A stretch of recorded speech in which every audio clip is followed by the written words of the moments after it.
Ahmed Ally mwenyewe amethibitisha bado wachezaji wanaendelea kuchukua.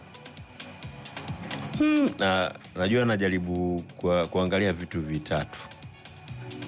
Mpaka sasa namba ya wachezaji ambao wamekuja ni kwamba Simba inaelekea kuacha nusu ya wachezaji wa kigeni wale ambao wameanza nao msimu.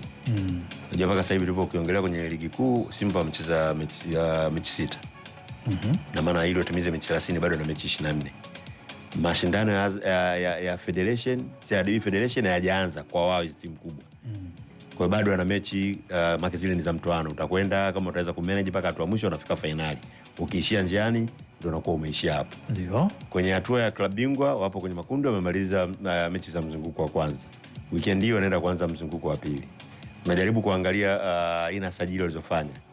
Mpaka sasa na hao ambao wanatajwa pengine wakitambulishwa watakuwa wamefanya wachezaji wa kigeni 7 mpaka 8. Kwa hiyo katika namba ya wachezaji wa kigeni 12 ina maana wanabaki na wale ambao wanao 4. Kuna mawili inawezekana labda viongozi wamekaa wamejitafanya tathmini yao wakagundua wapi wanapofeli na wakaona labda pengine wanapofeli ni kwenye eneo la wachezaji, na ndio maana wanaamua kuboresha kuleta wachezaji ambao katika dirisha hili dogo ili waweze kuja kuongeza kitu na kuweza kurudisha ubora wao pamoja na yale makali yao ambayo walikuwa nayo.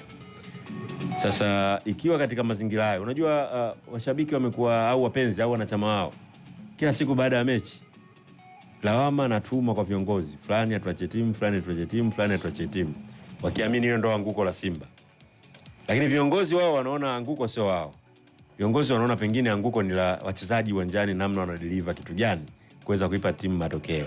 Na ndio maana wameweza kuingia sokoni kuweza kuchukua wachezaji wengi na vile vile kuacha wachezaji wengi. Sasa katika hao walioachwa wapo ambao ni vipenzi vya wanachama na washabiki na ambao pia pengine washafanya mazuri. Wapo, unajua unamuuza ukimwacha mchezaji ni yale yale tu kwamba ndani ya msimu umeuza au umeacha.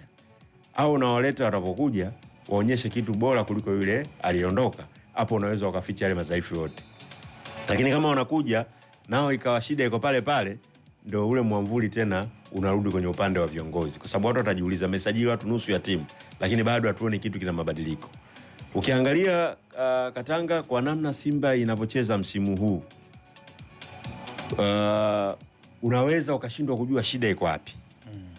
Lakini ukiliangalia kwa jicho la kujua mpira unaona shida iko uwanjani, kwa sababu matokeo hayapatikani. Yanapokuja matokeo hayapatikani, kwa sisi ambao tunaangalia tunaona kabisa performance iko chini kwenye na eneo fulani, huyu uwezo wake mdogo, huyu ana kitu ambacho pengine anaweza kuisaidia timu. Sasa wao wenyewe wapenzi na wanachama wamegeuza. Badala ya kitu kinachotokea uwanjani wamekigeuza kuja kwa viongozi, kwamba viongozi ndio shida. Shida sio wachezaji. Kwa hiyo na viongozi naona wamekaa wameleta watu ambao pengine wanaamini wana profile kubwa ili waje kubackup wale ambao wanaona hawana kitu cha ziada wanachoonesha. Sasa mawili.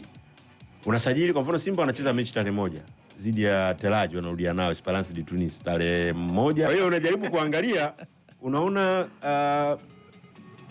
mwalimu ameonyesha mechi iliyopita ile wamewatumia hadi baadhi ya watu ambao walisajili kwa siku 2-3 tu. Ameenda amewatumia.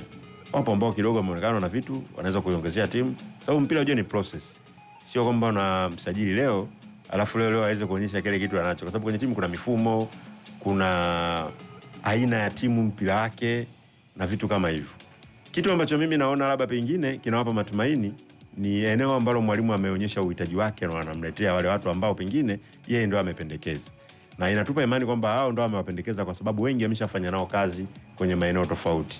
Na muongelea beki wakati ule Tule amefanya naye kazi akiwa na Stellenbosch. Anset amefanya naye kazi Stellenbosch. Unamwangalia labda nani Libasege, watu tumemuona hapa. Golikipa tumemuona juzi yule. Namna alivyocheza fanya kazi kubwa sana. Fanya kazi kubwa na amenusuru timu kufungwa ile goli moja angalau. Na ni chaguo sahihi kwa Simba. Kwa hiyo unaona kuna maeneo ambayo pengine kama mwalimu akupendekeza basi hata viongozi wameleta chaguo ambalo ni zuri linaweza likaboresha kitu. Leo hii Chama kila mtu hapa anamjua, yani hatuhitaji sana kumuongelea Chama kwa namna alivyopita tangu amekuja hapa Tanzania. Kabisa. FM kutoka Dar es Salaam, Tanzania.